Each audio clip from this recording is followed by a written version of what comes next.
Sir ఇక్కడ మనకైతే ఉప ఎన్నికలు ఎమ్మెల్సీ ఉప ఎన్నికలు అయితే రావడం అయితే జరిగింది. ఖమ్మం, నల్గొండ, వరంగల్.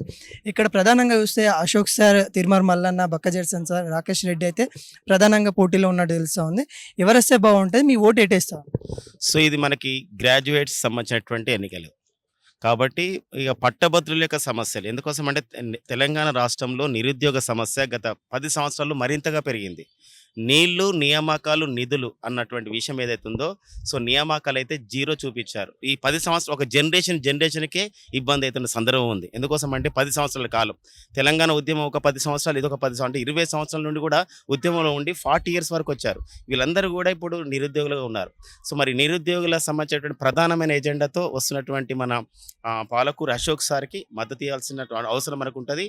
ఇంకొకటి ఏంటంటే సో పర్టికులర్గా చూసినట్లయితే ఇక్కడ నిరుద్యోగుల విషయాల పైన గత కొన్ని సంవత్సరాల నుంచి పోరాటం చేస్తున్న వ్యక్తి సో మన అశోక్ సార్.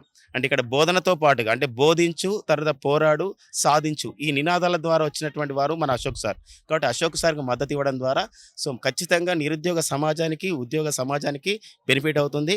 ఎందుకోసం అంటే ఫ్రెండ్స్, ఎందుకోసం అంటే ఇక్కడ గమనించాల్సిన విషయం ఏంటంటే ఇక్కడ చాలామంది ఉన్నారు. ఇప్పుడు మన మిగతా వాళ్ళు కూడా పోటీ చేస్తున్నారు. మిగతా సంబంధించిన తీర్మాన్ మల్లన్న గారు పోటీ చేస్తున్నారు, బక్క జడ్సన్ గారు, రాకేష్ రెడ్డి గారు. సరే మన అశోక్ సార్కు ఉన్నటువంటి అంటే నిరుద్యోగుల పైన, ఉద్యోగుల పైన అశోక్ సార్కు ఉన్నటువంటి కమాండ్ కానీ, ఒక పూర్తిగా ఉన్నటువంటి ఒక అవగాహన కానీ మరీ నాయకుడు లేదు. ఈ విషయాలపైన గతంలో వాళ్ళు పోరాడిన నాయకులు కూడా కాదు. కాబట్టి సో మనకు అశోక్ సార్ ఎజెండా మనకు మెయిన్గా మనకి ఏంటంటే నిరుద్యోగుల, ఉద్యోగుల పైన ఉంది. కాబట్టి సో అది సాధించుకోవాలి. మన రేవంత్ రెడ్డి గారు ముఖ్యమంత్రిగా ఏదైతే వాగ్దానాలు ఇచ్చారో 2 లక్షల ఉద్యోగాలు, ఈ 2 లక్షల ఉద్యోగాలని సాధించుకోవాలి. తర్వాత నెక్స్ట్ ఇప్పుడు ఉన్న నిరుద్యోగులని ఇంకా వివిధ సంబంధించినటువంటి స్కిల్స్గా అభివృద్ధి చేయాలి. ఇవన్నీ కావాలంటే మనకు అశోక్ సార్ కావాలని చెప్పేసి మనం కోరుకోవచ్చు సార్.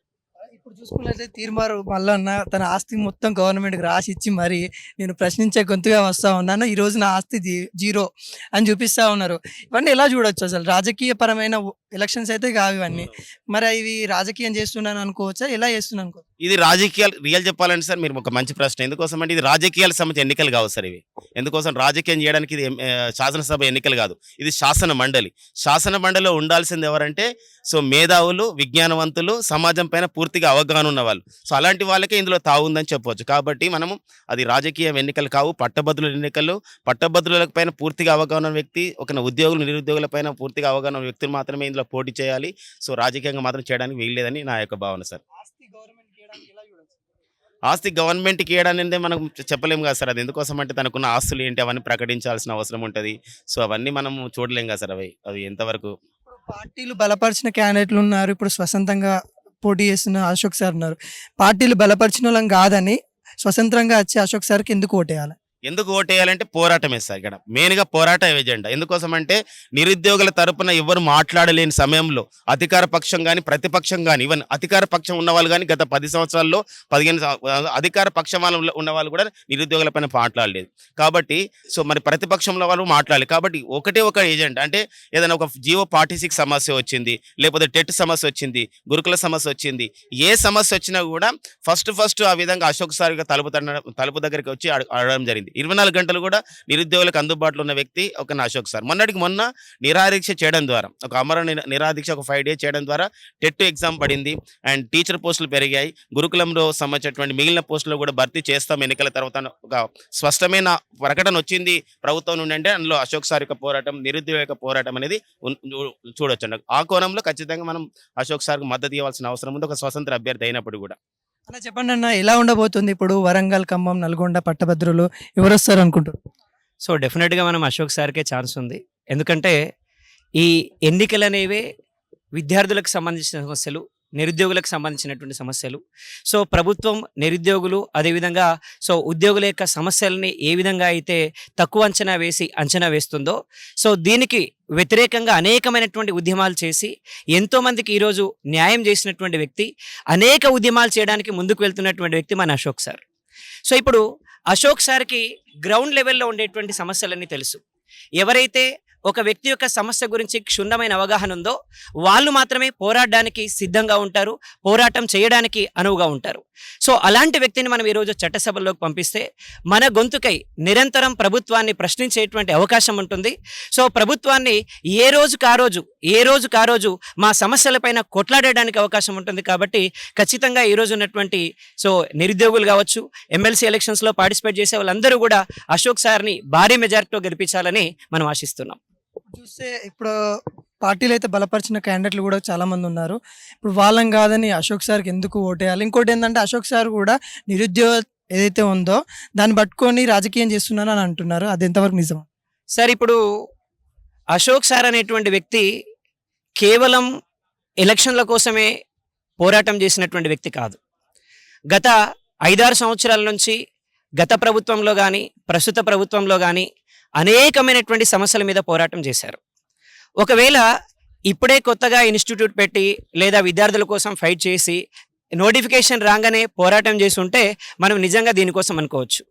ఈరోజు తెలంగాణ వ్యాప్తంగా అందరు విద్యార్థులకి తెలుసు అశోక్ సార్ అనేటువంటి వ్యక్తి ఎప్పటి నుంచి పోరాటం చేస్తున్నారు, ఎవరి కోసం పోరాటం చేస్తున్నారు, ఆయన పోరాటం దేనికోసం, ఇందులో స్వార్థం ఉందా లేదా అనేటువంటి విషయం. కాబట్టి ఇక్కడ ఉండేటువంటి విద్యార్థులే భవిష్యత్తులో నిర్ణయించబోతున్నారు. మాకు అశోక్ సారే బలమైనటువంటి అభ్యర్థి, మా గొంతుని ఈరోజు చట్టసభల్లో వినిపించబోతారు అని చెప్పి.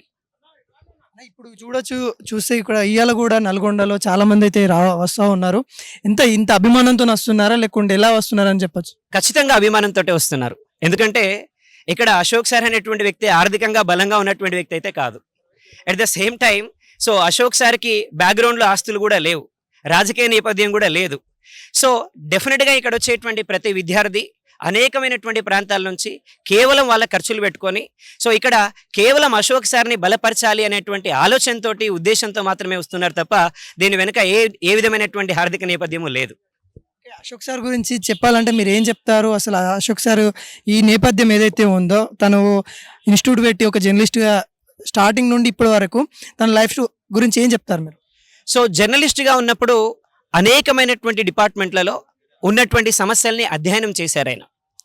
సో అదేవిధంగా టీచింగ్కి రావడానికి కారణం ఏంటి అంటే సో తెలంగాణ ఉద్యమం ద్వారా వచ్చినటువంటి తెలంగాణ ప్రాంతంలో తెలంగాణ అనేటువంటి సబ్జెక్ట్గా కాకుండా ఉద్యమంగా విద్యార్థులకు నేర్పించారు. అంటే సో గడిచిన 60 ఏళ్ల కాలంలో తెలంగాణలో ఉన్నటువంటి సమస్యలేంటి, సో తెలంగాణ కోసం మనం ఏ విధంగా పోరాటం చేశాం, సో తెలంగాణ వచ్చిన తర్వాత మనం ఏ విధంగా బాధపడుతున్నాం, సో అనేకమైనటువంటి ఈ సమస్యల గురించి విద్యార్థులకు ఒక అవగాహన కల్పించారు. సో ఈ రోజు కూడా సో భవిష్యత్తులో ఉండేటువంటి తరాల కోసం మనం ఒక స్పష్టమైనటువంటి నాంది వేయాలి. సో భవిష్యత్ విద్యార్థులకి ఏ విధమైనటువంటి లోపాలు లేకుండా సవరించాలి అనేటువంటి ఉద్దేశంతో ఆయన పోరాటం చేస్తున్నారు తప్ప వెనుక ఏ విధమైనటువంటి ఉద్దేశం లేదు. ఇప్పుడైతే ఖమ్మం, వరంగల్, నల్గొండ ఉప ఎన్నికలు అయితే ఎమ్మెల్సీ అయితే వచ్చాయి. ఎవరు గెలుస్తారు అనుకుంటా ఉన్నారు? కంపల్సరీ అశోక్ సార్ గెలుస్తాడు. మీ ఓటు అటే పోతుందా? ఖచ్చితంగా.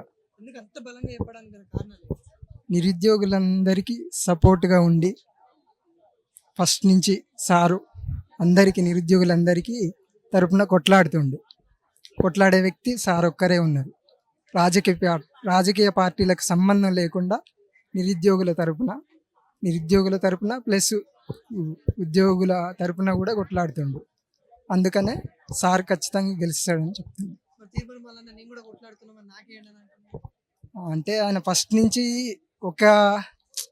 ఒకే లెవెల్లో లేడు, ప్రతిసారి మాట మార్చడం. ఆయన ఒక అన్ని రాజకీయ పార్టీలు తిరిగి లాస్ట్లో కాంగ్రెస్లోకి వచ్చి స్థిరపడి టికెట్ తీసుకున్నాడు.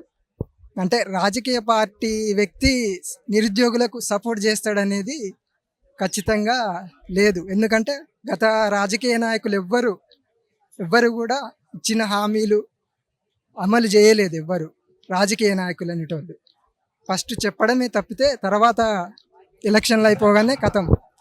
అందరూ రాజకీయ నాయకులను నమ్మడానికి అయితే ఛాన్స్ లేదు. అందుకనే పార్టీలకు అతీతంగా సార్ కొట్లాడుతున్నాడు. అసలు ఏ పార్టీలో లేడు, ఇండిపెండెంట్గా చేస్తున్నాడు. అందుకని ఖచ్చితంగా ప్రజెంట్ సారు స్టేబుల్గా ఉంటున్నాడు. స్టార్టింగ్ నుంచి ఏ పార్టీలకు పోకుండా నిరుద్యోగుల తరపునే కొట్లాడుతున్నాడు. ఎలాంటి ప్రలోభాలకు కూడా లొంగకుండా. ఖచ్చితంగా ఆ విశ్వాసం మాకుంది. ఖచ్చితంగా మేము నమ్ముతున్నాం. మా గురించి ఖచ్చితంగా వాయిస్ వినిపిస్తాడు.